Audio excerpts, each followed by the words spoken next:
সৃষ্টির রব আমি না? ও হুজুর, আপনার উম্মত আপনার ইজ্জতের চাদর ধরে টানবে, আপনার কিছু উম্মত হবে আপনার শান ও আজমতকে খাটো করবে। আমি আল্লাহ আপনাকে একটা মর্যাদা দিলাম, ওয়ামা আরসালনাকা ইল্লা রাহমাতাল লিল আলামিন। আল্লাহ ডাক দেখা, হাবিব আমি আল্লাহ আসমানের রব, আপনি নবী আসমানের রহমত। আমি আল্লাহ জমিনের রব, আপনি নবী জমিনের রহমত। আমি আল্লাহ রহিমের রব, আপনি নবী রহিমের রহমত। আমি আল্লাহ বরজখের রব, আপনি নবী বরজখের রহমত। আমি আল্লাহ মেহশরের রব, আপনি নবী মেহশরের রহমত। আমি আল্লাহ জান্নাতের রব, আপনি নবী জান্নাতের রহমত। আমি আল্লাহ আরোহার রব, আপনি নবী আরোহার রহমত। আমি আল্লাহ আসমান জগতের রব, আপনি নবী আসমান জগতের রহমত। আমি আল্লাহ নক্ষত্রের রব, আপনি নবী নক্ষত্রের রহমত। আমি আল্লাহ দাওয়াবুর রব, আপনি নবী দাওয়াবুর রহমত। আমি আল্লাহ সাজারুনের রব, আপনি নবী সাজারুনের রহমত। আমি আল্লাহ পাহাড়ের রব, আপনি নবী পাহাড়ের রহমত। আমি আল্লাহ সৃষ্টির রব, আপনি নবী সৃষ্টির রহমত। আমি আল্লাহ কুল মাখলুকের রব, আপনি নবী কুল মাখলুকের রহমত। আমি আল্লাহ কুল কায়নাতের রব, আপনি নবী কুল কায়নাতের রহমত। রহমত ছাড়া আল্লাহ সৃষ্টি চলে না, নবী ছাড়া সৃষ্টি চলবে না। নবী নাই, সৃষ্টি নাই, নবী যেখানে আমরা আছি সেখানে। এই জন্য নবীর ইজ্জতকে যারা ছোট করে দেখে ওরাই হলো অরিজিনাল বেদাতি। কথা বলেন ঠিক কিনা?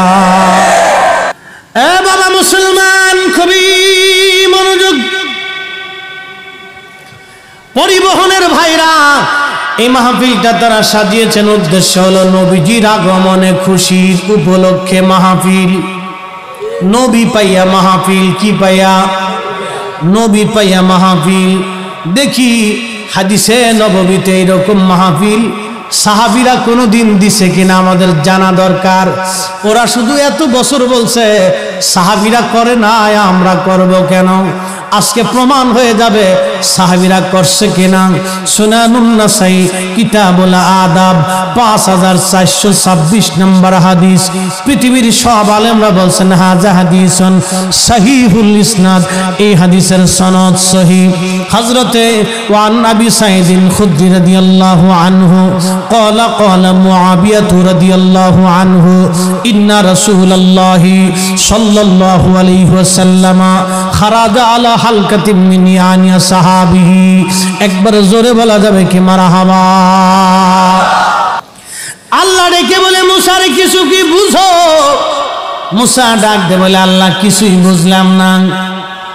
আল্লাহ বলেন, মুসা রে তোমার মাতৃভাষা দিয়ে কথা বলি নাই, এই জন্যই তুমি বুঝো নাই রে মুসা। হিব্রু ভাষা দিয়ে আল্লাহ কথা বলা শুরু করলেন। বলতে বলতে বলতে বলতে বলা শেষ। আল্লাহ বলেন, মুসা রে এবার কি বুঝো? বলে, হ্যাঁ আল্লাহ বুঝলাম। কি বুঝলাম মুসা বলো? বলে, আল্লাহ তুমি এতক্ষণ যা বলছো শুধু আখিরি নবী আর আখিরি নবীর উম্মতের প্রশংসাই আমার কাছে করলা।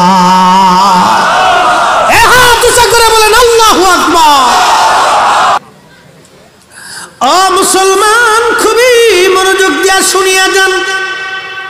আল্লাহ কোরআনে বললেন, কামা আরসালনা ফীকুম রাসূলাম মিনকুম ইয়াতুলু আলাইহিম আয়াতিহি ওয়া ইউযাক্কিহিম ওয়া ইউআল্লিমুহুমুল কিতাবা ওয়াল হিকমা ওয়া ইউআল্লিমুহুমুল কিতাবা ওয়াল হিকমা।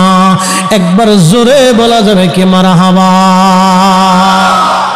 আমি তোমাদের মাঝে একজন নবী পাঠিয়েছি, একজন নবী তোমাদের মধ্যে পাঠিয়েছি।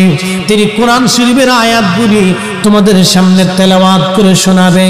এরপরে আল্লাহ পাক বলতেছিলেন, হে আমার বান্দারা তোমরা শোনো, আমার আল্লাহর নবী ওয়ায়ুযাক্কিহিম তোমাদেরকে পবিত্র বানাবেন, পাক বানাবেন, ওয়ায়ুআল্লিমুহুমুল কিতাব তোমাদেরকে কিতাব শিক্ষা দেবেন, ওয়াল হিকমা তোমাদেরকে হিকমত শিক্ষা দেবেন, তোমাদেরকে কিতাব শিখাবেন, হিকমত আল্লাহ শিখাবেন, তোমাদেরকে পবিত্র বানাবেন। একবার জোরে বলেন মারহাবা। ছোট্ট করে বলি, আল্লাহর হাবিবের ইন্তিকাল মোবারকের সময় ঘনিয়ে গেছে। জিবরিল আমিন এবং আজরাইল দুইজন আল্লাহর হাবিবের দরজা মোবারকের পাশে দাঁড়াইলেন। জিবরাইল বলেন হুজুর, সালাম দিয়ে বলেন হুজুর অনুমতি চাই, ভিতরে আসতে কি পারবো নবীজি? আল্লাহর নবী হযরত আম্মা জান আয়েশা সিদ্দিকা রাদিয়াল্লাহু আনহার পবিত্র উরু মোবারকের উপরে মাথা রেখে প্রিয় নবীজি তখন বিশ্রাম করতেছিলেন, হুজুর অসুস্থ ছিলেন। এমন সময় নবীজি বললেন, আয়েশা রে, তুমি আমার জন্য একটা মেসওয়াক দাও। ও আয়েশা, তুমি আমার জন্য একটা মেসওয়াক দাও, আমি মেসওয়াক করব রে আয়েশা, মেসওয়াক করতে আমার মন চাচ্ছে।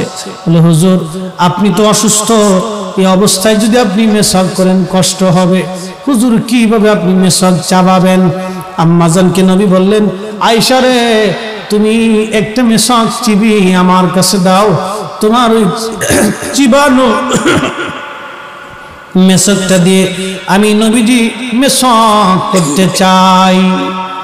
এই জন্য উম্মতের জন্য মেসওয়াক করাটা জরুরি। আপনারা মেসওয়াক করবেন, যেটাকে আমরা বিরাস করে থাকি, বিরাসের কথা বলি। ও নবীর উম্মতেরা, 1450 বছর আগে রাহমাতুল লিল আলামিন নবীজি আমাদেরকে একটা জীবন ব্যবস্থা দিয়ে গেলেন। এত চমৎকার একটা জীবন ব্যবস্থা, কার সঙ্গে কেমন ভাবে কথা বলতে হবে, কেমন আচরণ করতে হবে, রাস্তায় কেমন ভাবে চলতে হবে, বাজার কিভাবে করতে হবে, ব্যবসা কেমনে করতে হবে, কিভাবে খাবার খেতে হবে, কিভাবে একজনের সঙ্গে কথা বলতে হবে, আচরণ কেমন হবে, বড়র সাথে আচরণ, ছোটর সাথে আচরণ, আচরণটা কেমন হবে, আল্লাহর নবী 1450 বছর আগে শিক্ষা দিয়ে দিলেন। আমরা অনেক সময় পরিবহন খাতে যারা কাজ করে এদের সাথে আমরা দুর্ব্যবহার করি, অনেক সময় খারাপ আচরণ করি। অনেক নাগরিক মনে করে এরা মনে হয় দুনিয়ার নিম্ন কাজ করে। না না, এরাও কারো না কারো ভাই, এরা কারো না কারো বাবা, এরা কারো না কারো বন্ধু, এরা কারো না কারো প্রতিবেশী, এরা কারো আলেমের ভাই, কারো আলেমের সন্তান, কেউ বা আলেমের চাচা, কেউ বা কোনো ব্যক্তির ভাই, কেউ না কেউ আপনজন। সে আমারই প্রতিবেশী, সে আমার দেশের নাগরিক।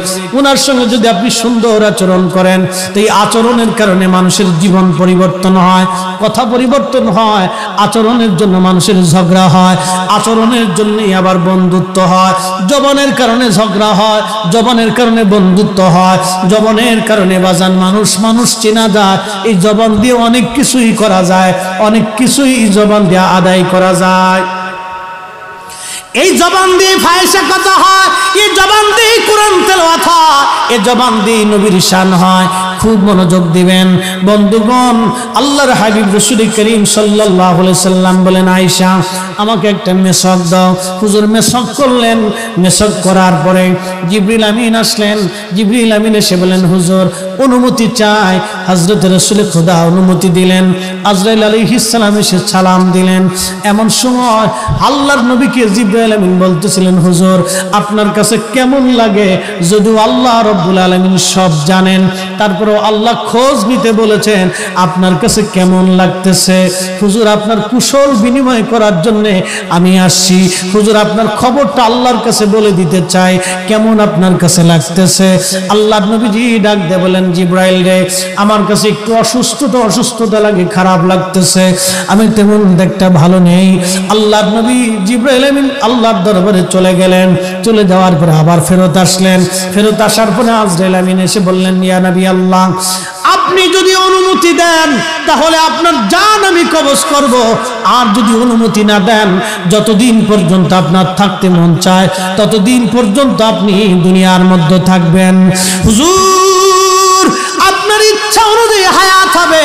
আগে পৃথিবীতে কারোর জন্য এরকম সুপ্রিম পাওয়ার ছিল না।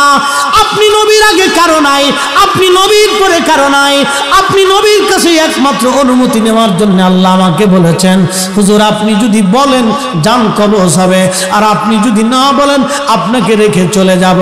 যতদিন ইচ্ছা আপনি দুনিয়ার মধ্যে আপনি নবী থাকবেন। একবার আওয়াজ তুলে বলা যাবে কি সুবহানাল্লাহ। এই সুপ্রিম পাওয়ার পৃথিবীতে আর কারো হবে না, আমার নবীকে দেওয়া হয়েছিল। আল্লাহর নবী ডাক দিলেন, জিব্রাইল এই হুকুম কি আল্লাহ দিয়েছে? জিব্রাইল বলেন, হ্যাঁ ইয়া রাসূলুল্লাহ, এই হুকুম আজরাইলকে আল্লাহ পাক দিয়েছে। হুজুর আপনি যদি থাকতে চান আপনার ইচ্ছা অনুযায়ী উম্মতের মাঝে আপনি থাকবেন, আপনি যদি চলে যেতে চান তাহলে আপনি চলে যেতে পারেন, তবে হুজুর আল্লাহ পাক আপনার দিদারে আগ্রহী হয়ে আছে, আল্লাহ আপনার দিদারে আগ্রহী হয়ে আছে, আল্লাহ আপনার আশায় আগ্রহী হয়ে আছে। ঠিক এই সময় নবীজি কেঁদে ফেললেন, জিব্রাইল আমার মাসুক, আমার মালিক, আমার রব, আমার আল্লাহ আমার আগ্রহী হয়ে আছে রে জিব্রাইল, আর দেরি না, তুমি আমাকে নিয়ে চলো, এই পৃথিবীতে আর আমি থাকবো না, আমি চলে যাব।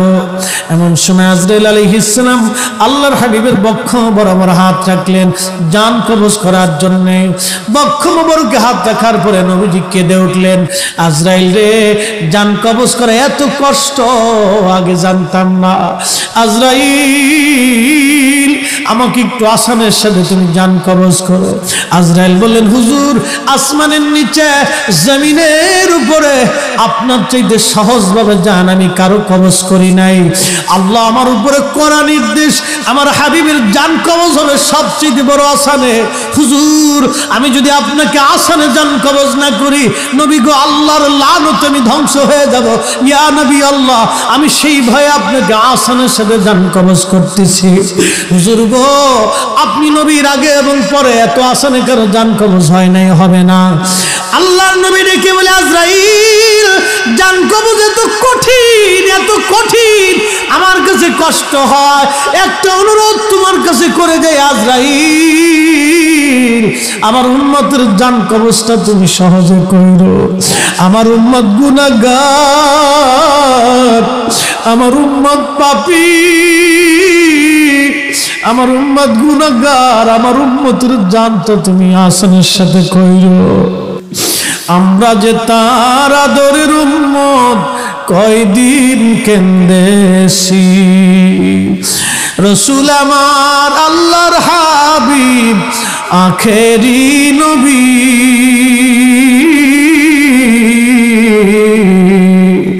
আমরা যে তার আদরের উম্মত, উম্মতের করলাম কি? আমরা যে তার আদরের উম্মত কয়দিন কেন্দেছি। ওই কঠিন সময়ে নবীজি উম্মত ভুলে নাই, উম্মত ভুলে নাই, আমাদেরকে ভুলে নাই, আমাদেরকে ভুলে নাই।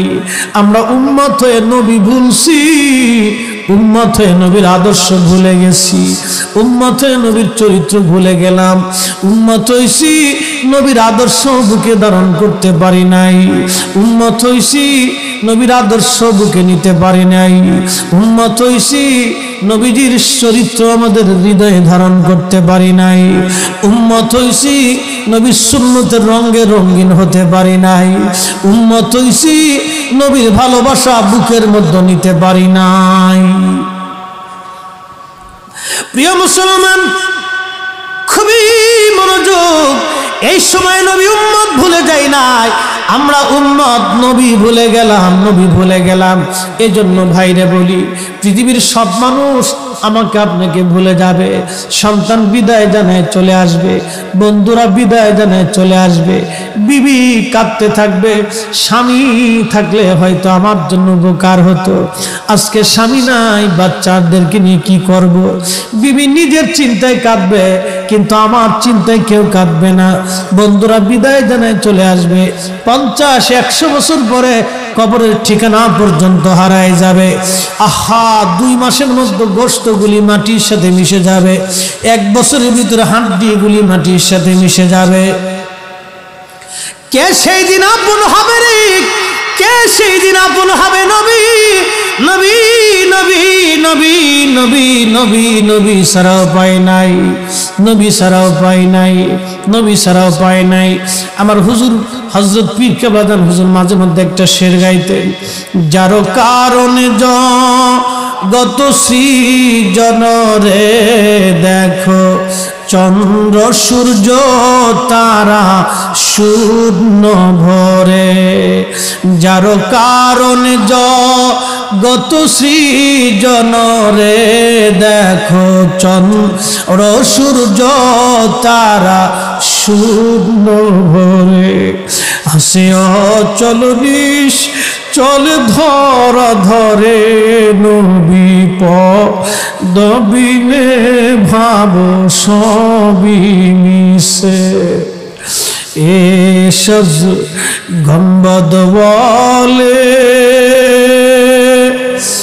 মঞ্জুর দুয়া করনা,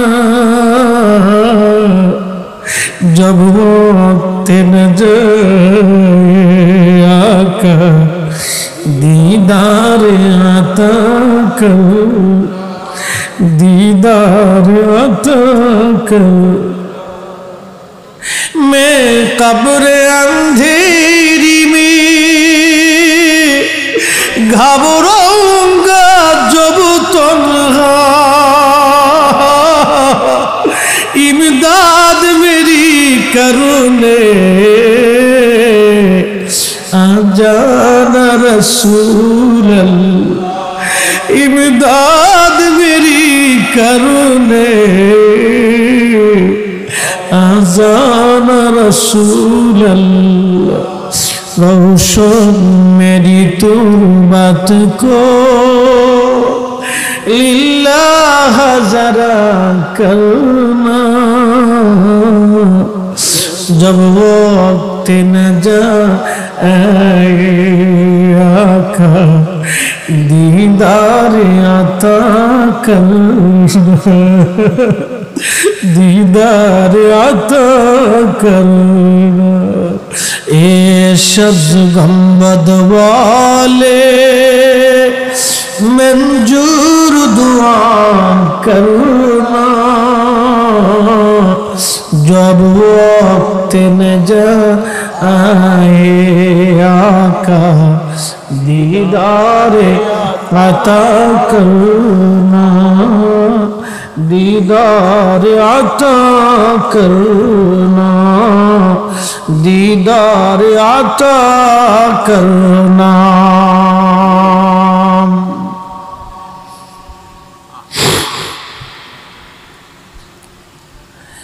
বন্ধু, হাবিবের মহব্বতে বড় জিনিস। আহা, সাহাবীরা জীবনের সব কিছু উজাড় করে দিয়ে নবীকে ভালোবেসে সাহাবীরা ঘুমিয়ে গেছে। হযরত হানজালাকে জিজ্ঞেস করা হলো, হানজালার বিবি জিজ্ঞেস করলো স্বামীরে, গোসল ফরজ, গোসল বাদ দিয়ে আপনি কোথায় যেতে চান, তলোয়ার কেন চান?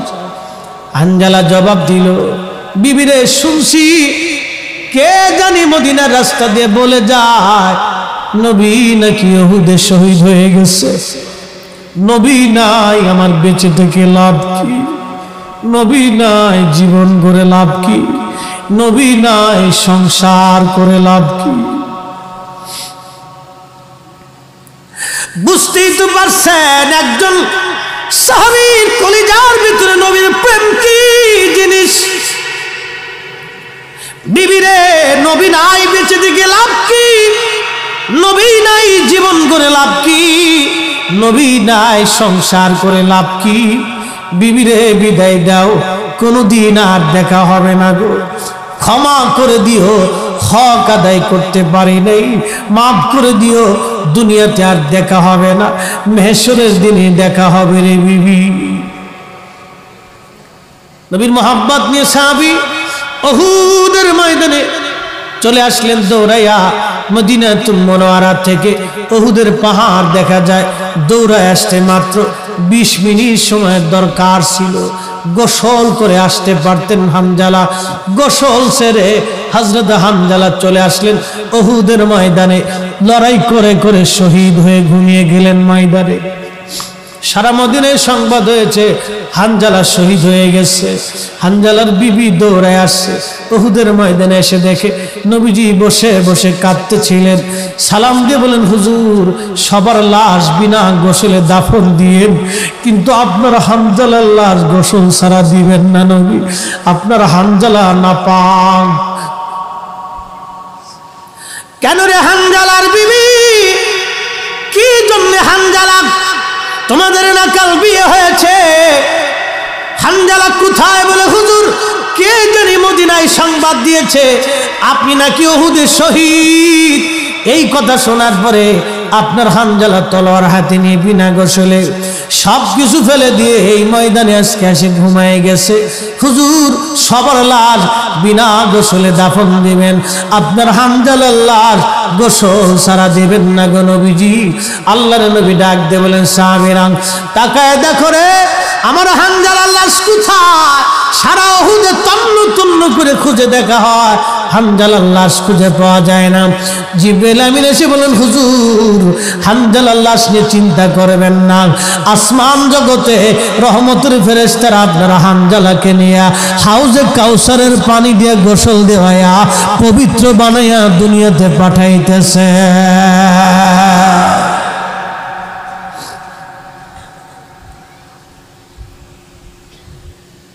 গোসল করা মাত্র 10 মিনিট লাগতো।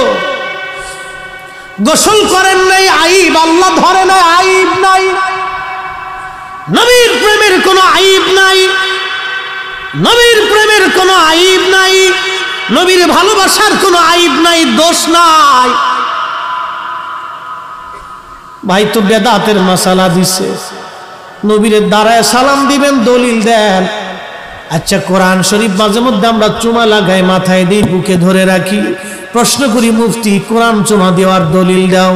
কিয়ামত পর্যন্ত হয়ে যাবে কোরআন চুমা দেওয়ার দলিল খুঁজে পাওয়া যাবে না। কোরআন নিজেই ইজ্জতওয়ালা, কোরআন নিজেই সম্মানিত, কোরআনকে সম্মান দেওয়ার জন্য দলিল লাগবে না। আমার নবী হাবিবুল্লাহ, আমার নবী সাহেবে মাকামে মাহমুদ, সাহেবে হাউজে কাউসার, সাহেবে জান্নাত, সাহেবে কোরআন, সাহেবে সাইয়্যিদুল কাউনাইন ওয়াস সাকালাইন, আমার নবী ইমামুল মুরসালিন, এত বড় ইজ্জতওয়ালা নবীর জন্য নতুন করে ইজ্জত দেওয়ার জন্য দলিল লাগে না, আমার নবী নিজেই ইজ্জত দেওয়ার জন্য দলিল। কথা বলেন ঠিক কিনা? কিসের দলিল? নবীকে তাজিম করার জন্য দলিল কি লাগবে ভাই? অন্তর যাদের মরে গেছে এরা দলিল চায়। খুব মনোযোগ দেন, ওয়াজ শেষ, আমার হানজালার মতো ভালোবাসতে হবে আমাদেরকে। বিনা দলিলে হযরত হানজালা উহুদে চলে গেছে, জিজ্ঞেস করে নাই কোন আয়াতে আছে, কোন বিধানে আছে, আমি গোসল ছাড়া নাপাক হালতে উহুদে যাব, কোন দলিলে আছে, দলিল তালাশ করে নাই। একটাই দলিল, নবী নাই, আমার থেকে লাভ কি? নবী নাই, জীবন গড়ে লাভ কি? আমরা সুন্নিরা একটাই চিন্তা করি, আমার নবীকে তাজিম ও মহাব্বতের জন্য কোনো দলিল লাগবে না। বিনা দলিলে আমরা সুন্নিরা নবী ভালোবাসি। আওয়াজ তুলে বলেন ঠিক না বেঠে? হাত উঁচু করে বলেন ঠিক কিনা? এই মিলাদুন নবী মাহফিল চলবে কি চলবে না? আগামীতে চলবে? হাত উঁচু করে বলেন চলবে।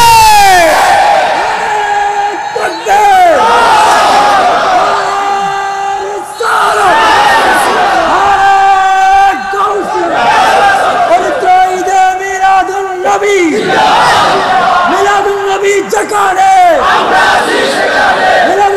দুশ্মনেরা হুঁশিয়ার সাবধান, হুঁশিয়ার সাবধান, আহলে সুন্নাত ওয়াল জামাত জিন্দাবাদ জিন্দাবাদ। আজকে সরাসরি হাদিস থেকে একটা দলিল দিয়ে বিদআত দিকে চলে যাব। মুহতারাম হাজিরিন, মাইকের আওয়াজ যতদূর যাচ্ছে খুব কান পেতে শুনবেন। সুনানুন নাসির কিতাবুল আদাব 5426 নম্বর হাদিস। খুদ্রি বলতেছেন, ওয়ান নবী সাইদিন খুদ্রি রাদিয়াল্লাহু আনহু قال قال মুআবিয়া রাদিয়াল্লাহু তাআলা আনহু। হযরত আবু সাঈদ খুদরি বলেন, আমি হাদিস শুনেছি হযরত আমির মুয়াবিয়া রাদিয়াল্লাহু আনহু থেকে হযরত আমির মুয়াবিয়া রাদিয়াল্লাহু আনহু বলেন, ইন্না রাসূলুল্লাহি সাল্লাল্লাহু আলাইহি ওয়াসাল্লাম খারাজা আলা হালকাতিন ইয়ানি মিন সাহাবিহি, নিশ্চয় আল্লাহর নবী একদিন এক জমাত সাহাবায়ে কেরাম হালকায় মাহফিল করতেছিল। আরবিতে বলে হালকা, বাংলায় আমরা সাধারণত ওয়াজ ও দুয়ার মাহফিল বলে থাকি। খারাজা আলা হালকাতিন ইয়ানি মিন সাহাবিহি, নবীজির সাহাবীরা মাহফিল করতেছিল, ওই মাহফিলের পাশ দিয়ে নবীজি যাচ্ছিলেন। এমন সময় নবীজি জিজ্ঞেস করলেন, এ আমার সাহাবীরা, ক্বালু মা আজলাসাকুম, তোমরা এইখানে বসে বসে কি করো? তোমরা কেন জলসা করো? জলসা আরবি শব্দ, এর অর্থ হলো বৈঠক। তোমরা এইখানে কেন মাহফিল করো? সাহাবীরা বললেন, ইয়া নবী আল্লাহি, আমরা মাহফিল করি, আমরা মাহফিল করতেছি এখানে। আজলাসানা নাহানাদুল্লাহ, আমরা আল্লাহকে ডাকতেছি, ওয়া নাহমাদুহু, আল্লাহর শুকর আদায় করতেছি।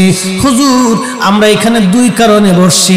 প্রথম কারণ হলো আলামা হাদানা লিদিনিহি, আল্লাহ আমাদেরকে হেদায়েত দিয়েছেন, দ্বীনের উপরে কায়েম রেখেছেন। দুই নম্বর, ওয়া মান্না আলাইনা বিকা, আপনি নবীকে আমাদের মাঝে আল্লাহ নিয়ামত হিসেবে পাঠিয়েছেন, এই জন্য আমরা এইখানে মাহফিল দিয়েছি। একবার জোরে বলেন মারহাবা। অ্যাটেনশন প্লিজ, মাহফিল শেষ। এই হাদিসটা বুঝে সারা জীবনের জন্য কলিজার ভিতরে রেখে দিবে। সাহাবীরা মাহফিল দিছে কয় কারণে? জোরে বলেন, আমার আঙ্গুল কয়টা? সাহাবীরা মাহফিল দিছে কয় কারণে? খারাজা আন্না রাসূলুল্লাহি সাল্লাল্লাহু আলাইহি ওয়াসাল্লাম খারাজা আলা হালকাতিন ইয়ানি মিন সাহাবিহি, সাহাবায়ে কেরাম মাহফিল করতেছিলেন। মাহফিল করে কি করেন? নাদুল্লাহ, আল্লাহকে ডাকতেছে। আমরা আজকে কি করছি? আল্লাহকে ডাকছি, মাহফিল দিছি। কি দিছি? আমাদের শ্রমিক ভাইরা, পরিবহন খাতের যারা আছেন, এরা কি দিছে?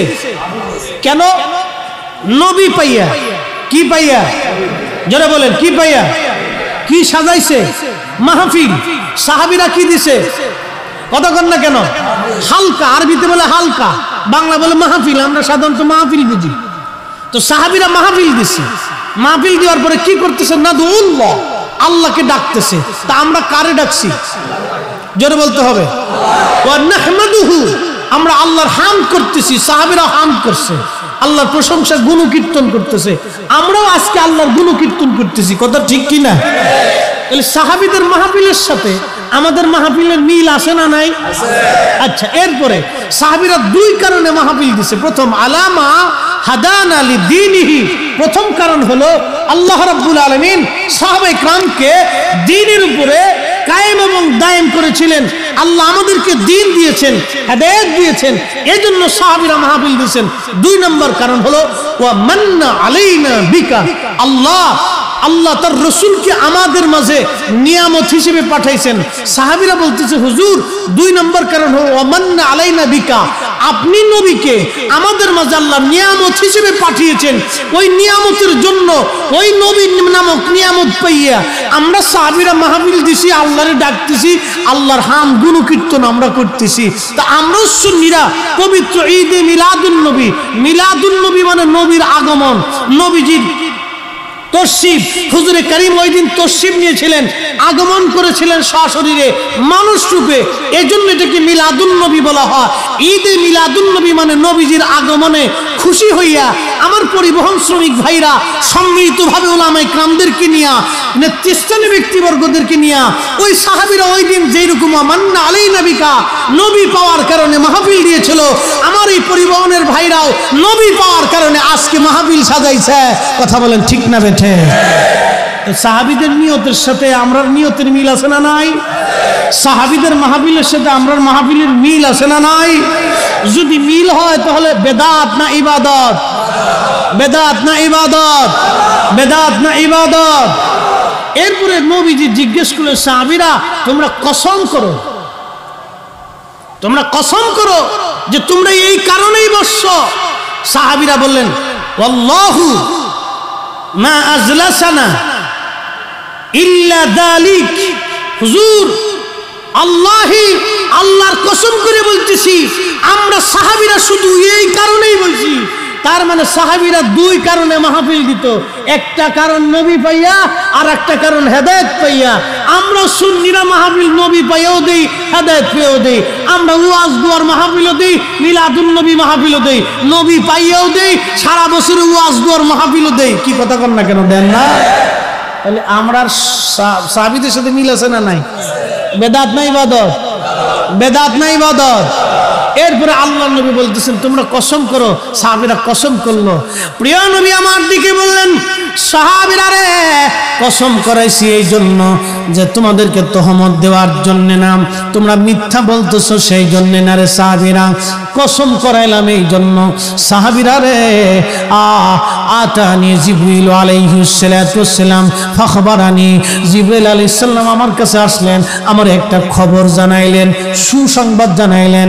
সুসংবাদ হলো ইউবাহিকুমুল মালায়েকা, আল্লাহ রাব্বুল আলামিন তোমাদেরকে নিয়ে আসমান জগতে, তোমাদেরকে নিয়ে আসমান জগতে ফেরেশতাদের সামনে এই মাহফিল নিয়ে আল্লাহ গর্ব করতেছে, ফখর করতেছে, অহংকার করতেছে। একবার জোরে বলেন সুবহানাল্লাহ। খুশি হয়েছে কে? হ্যাঁ, কি করে আল্লাহ ফেরেশতাদের মজলিসে এই মাহফিল নিয়ে আল্লাহ অহংকার করতেছে। ফেরেশতারা আমারে বান্দা সৃষ্টি করতে নিষেধ করছিনি, দেখ আমারে বান্দারা আমার নবী পাইয়া হেদায়েত পাইয়া দুই কারণে তারা মাহফিল সাজাই দিয়ে তারা আমি আল্লাহরে ডাকতেছে, আমার হাম করতেছে, আমার প্রশংসা করতেছে, ওয়াজ নসিহত করতেছে, জিকির করতেছে, আমার নবীর দুরূদ পড়তেছে। এই ফেরেশতারা, তোরা আমার এই বান্দা সৃষ্টি করতে নিষেধ করেছিলি, দেখ ওরা মাহফিল সাজাইছে, ওরা মাহফিল সাজাইছে। আল্লাহর নবী কয়, ও ফেরেশতারা, সাহাবীরা, আল্লাহ জিবরিল এসে আমার খবর দিছে ফেরেশতাদের মজলিসে আল্লাহ ফখর করতেছে। যেই কাজে আল্লাহ খুশি হয়, যেই কাজে নবী খুশি হয়, যেই মাহফিলে আল্লাহ খুশি হয়, যেই মাহফিলে নবী খুশি হয়, সেই মাহফিলকে যারা বেদাত বলবে অবশ্যই তারা জাহেল। কথা বলেন ঠিক না ঠিক? তাহলে আমরা কি হকের উপরে আছি? হ্যাঁ, জোরে কোন, জোরে জোরে, হ্যাঁ জোরে বলেন, হকের উপরে আসি, আসি। তাহলে মাহফিল কি চলবে? আগামী বছর চলবে? হাত উঁচা করে বলেন চলবে। নারে তাকবীর, নারে রিসালাহ।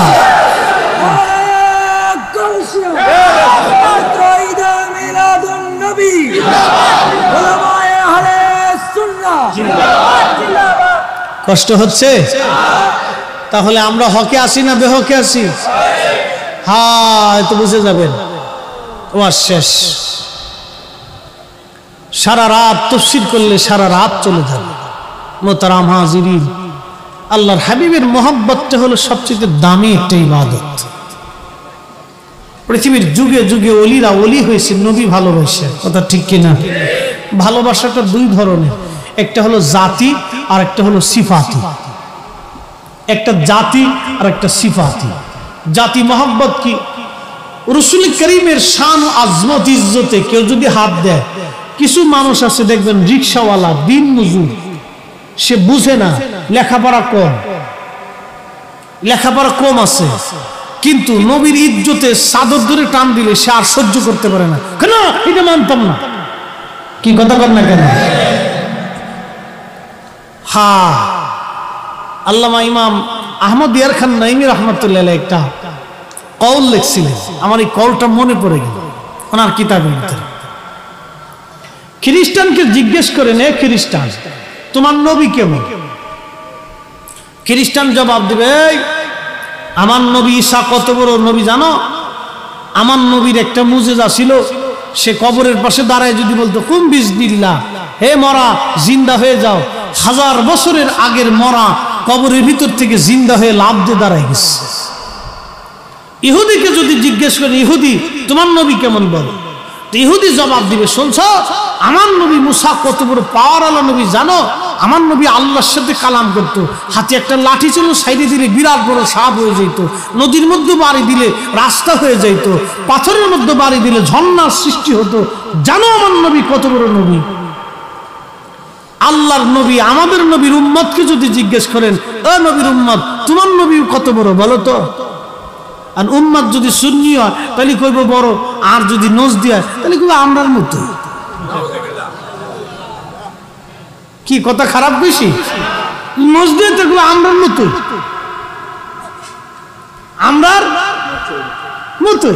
আর যদি সুন্নতে কইব এই বেটা আমার নবী কত বড় জানিস?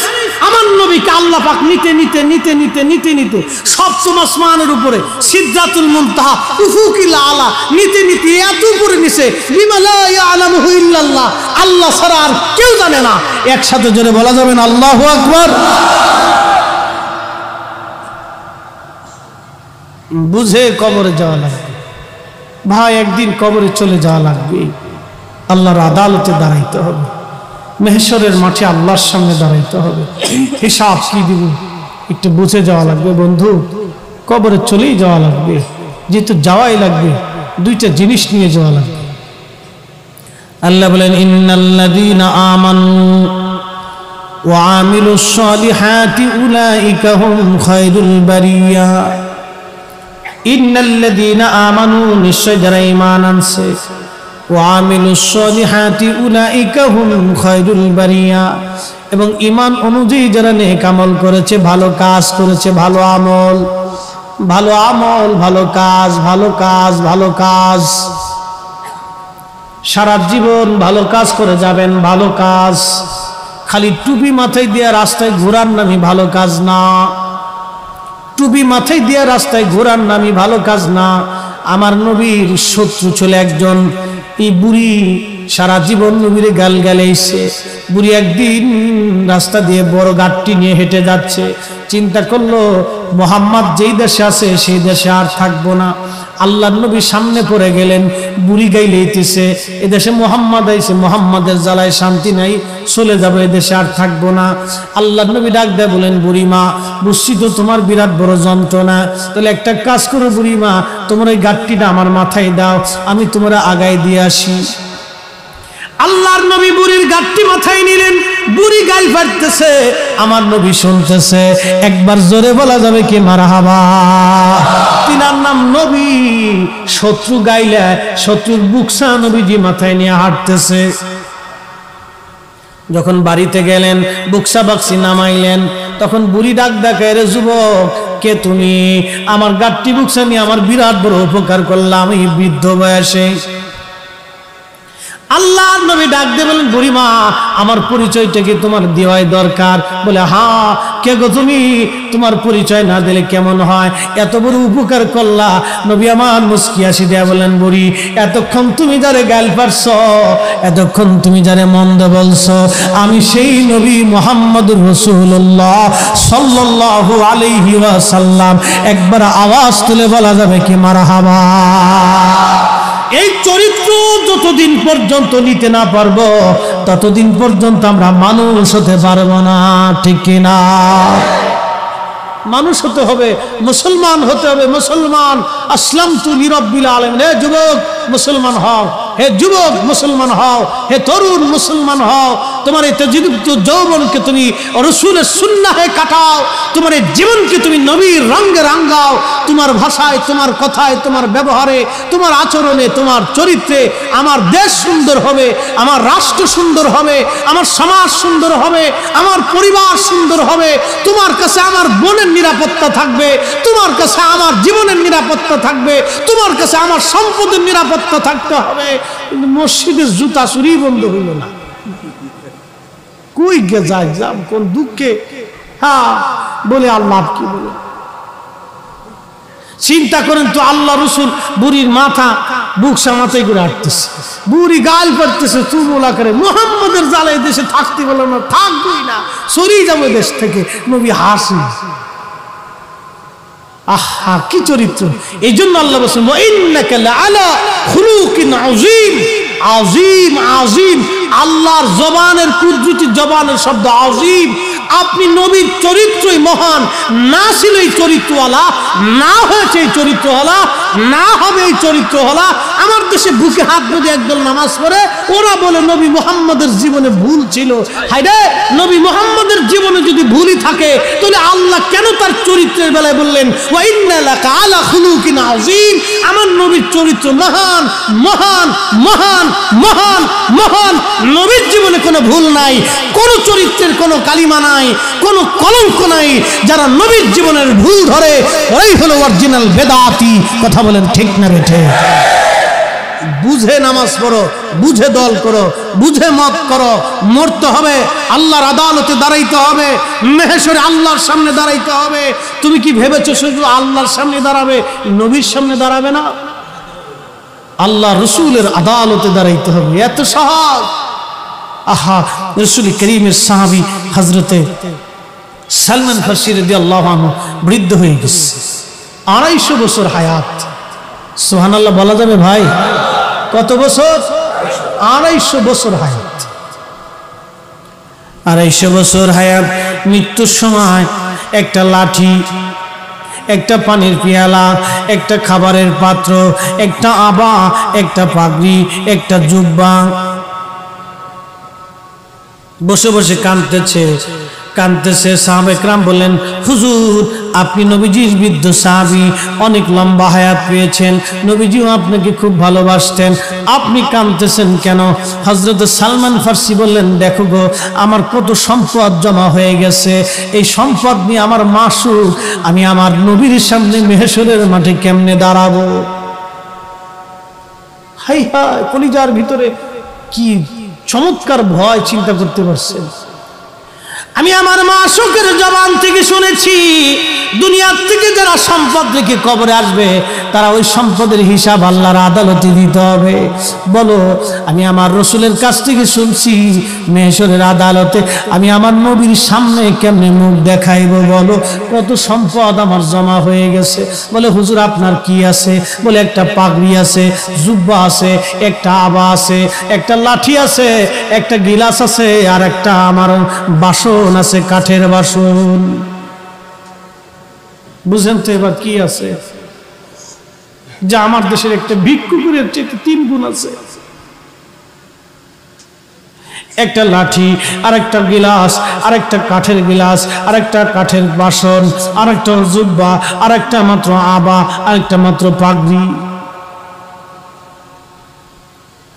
সালমান ফারসি কেঁদে বলে, সাহাবীরা রে, এত সম্পদ জমা হয়ে গেল, আমি এইগুলি নিয়ে আল্লাহর নবীর সামনে কেমনে দাঁড়াবো? আমার শরম করতেছে। তোমাদেরকে অনুরোধ করে যায়, আমার ইন্তেকালের পরে এই সম্পদগুলি তোমরা আল্লাহর রাস্তায় দান করে দেবা। কি ভয় ছিল, কিভাবে রসুলকে ভালোবাসছে, কি সম্পদ! একটা লাঠি, কাঠের একটা লাঠি, একটা কাঠের গিলাস বাসন, আর একটা কাঠের বাসন, একটা কাঠের পেয়ালা, আর একটা জুব্বা, আর একটা আবা। এই সম্পদের জন্য উনি থরথর করে কাঁপতেছে, আমি কেমনি আল্লাহ রসুলের সামনে দাঁড়াবো? এই চিন্তা যদি আমাদের মগজে আসে, আল্লাহর কসম আমি অনেক সময় ভাবি তুমি মুসলমানই হয়েছি না। এই চিন্তা যখন মগজে আসে তখন চিন্তা করি, হায় আফসোস, মুসলমানই হতে পারি নাই। কি মুসলমান ছিল তারা, কি মুসলমান ছিল!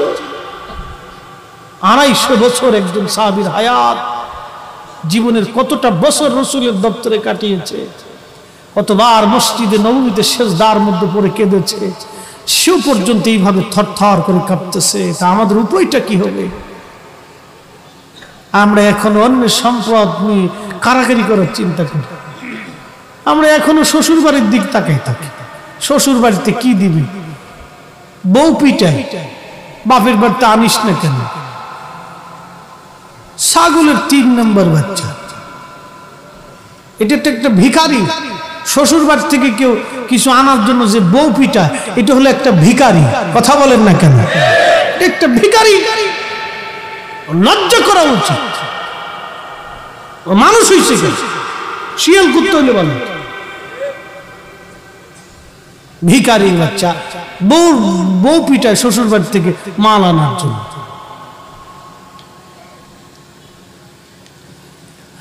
নবীর উম্মত, সতর্ক হওয়াটা আমাদের জন্য জরুরি। এই মাহফিল থেকে আমাদের শিখে যাওয়া লাগবে, যুবক বন্ধু, সারা জীবন মনে রাখতে হবে, নবীর চরিত্রে চরিত্রবান হওয়া লাগবে, নবীর চরিত্রে চরিত্রবান হওয়া লাগবে। আমাদের আল্লাহর হাবিবের রঙে রঙিন হওয়া লাগবে, রঙে রঙিন হওয়া লাগবে, রঙে রঙিন হওয়া লাগবে, তবেই আমরা মানুষ হতে পারবো। কথা বলেন ঠিক কিনা? একজন সাহাবীর ছোট্ট জীবন থেকে একটা ঘটনা আপনাদেরকে শোনাই।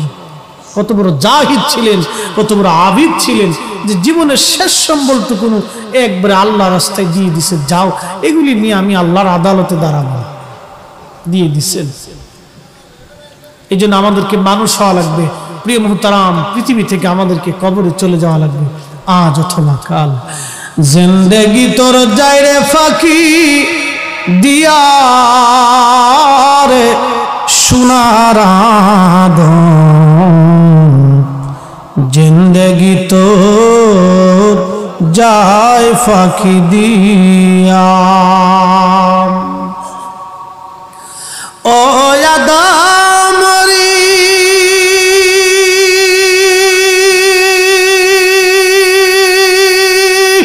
পাগ ধরিয়া গেছে দাড়ি, দন্ত আছে গুটা চারি, সমন জারি গিয়াছে করিয়ার সোনার জিন্দেগি তোর যায় ফাঁকি দিয়া।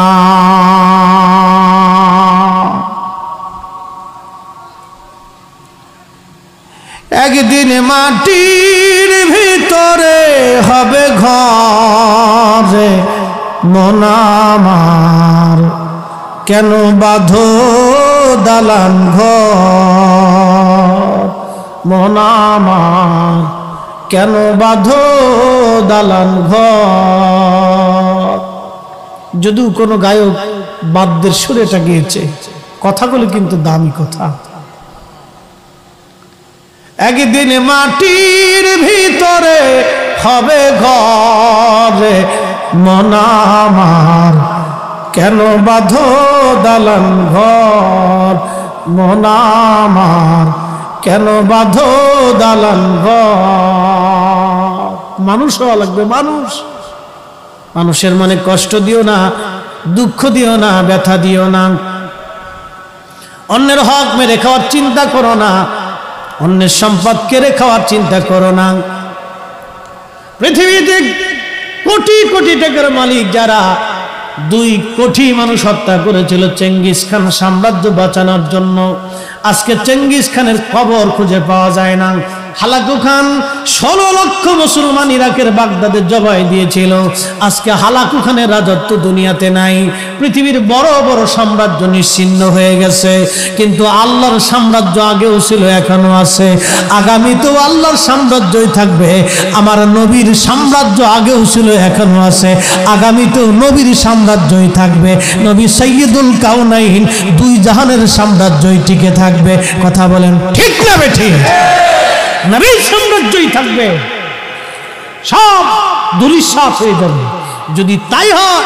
এই জন্য ওলি আল্লাহরা পৃথিবীর সাম্রাজ্যের দিকে তাকায় নেই, তারা আল্লাহর নবীর কদমের গোলামের মুহতাজ হয়ে গেছে, গোলামের মুহতাজ হয়ে গেছে। শেষ ওয়াজ একটা কথা বলে শেষ করে দিব, হাদিসটা এই একটা প্রশ্নের জবাবটা দিয়ে দিব। পৃথিবীতে একজন বাদশা ছিলেন, তার নাম কুতুবউদ্দিন সুলতান, এ উপমহাদেশের অন্যতম শ্রেষ্ঠ বাদশাদের একজন।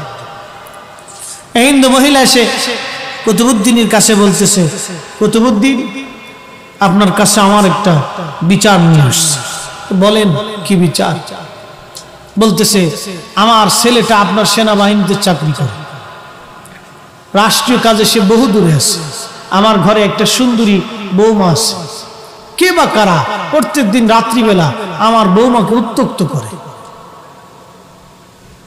যদি আমার বৌমার ইজ্জত লুণ্ঠিত হয় তাহলে আমাদের রীতি বিধান অনুযায়ী সে আমার সংসার থেকে অনেক দূরে চলে যাবে, আর একটা মানুষের জীবন অকাতরে নষ্ট হয়ে যাবে।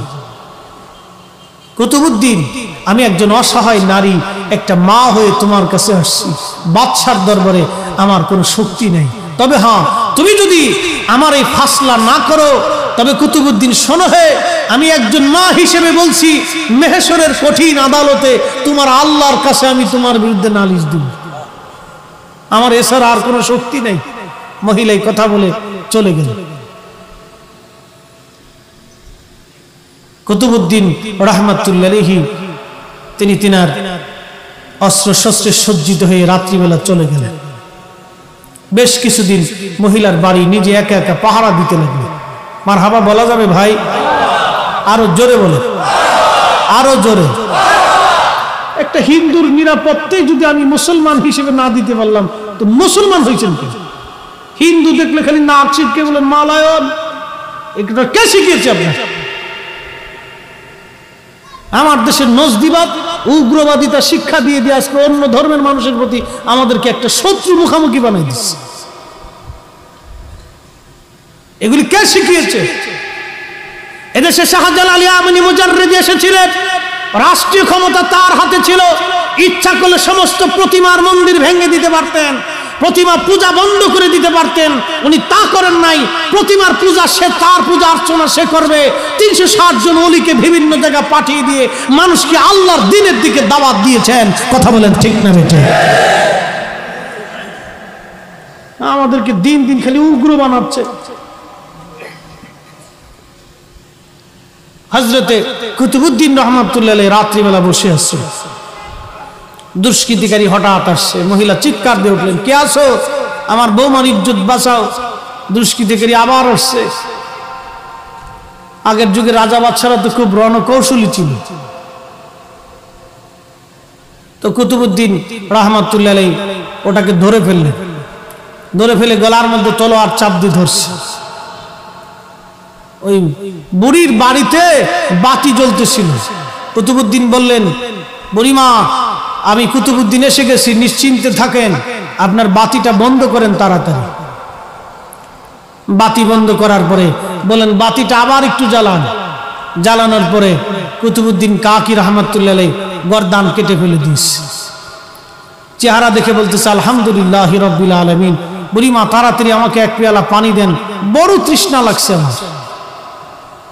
পানি পান করলেন। এখন হিন্দু নারী বলতেছে, কুতুবউদ্দিন আপনি বাদশা হয়ে নিজে এসেছেন আমার বৌমার ইজ্জত বাঁচানোর জন্য, ভালো কথা, কিন্তু আমাকে 3টা প্রশ্নের জবাব দিয়ে যেতে হবে। বলে কি বলেন?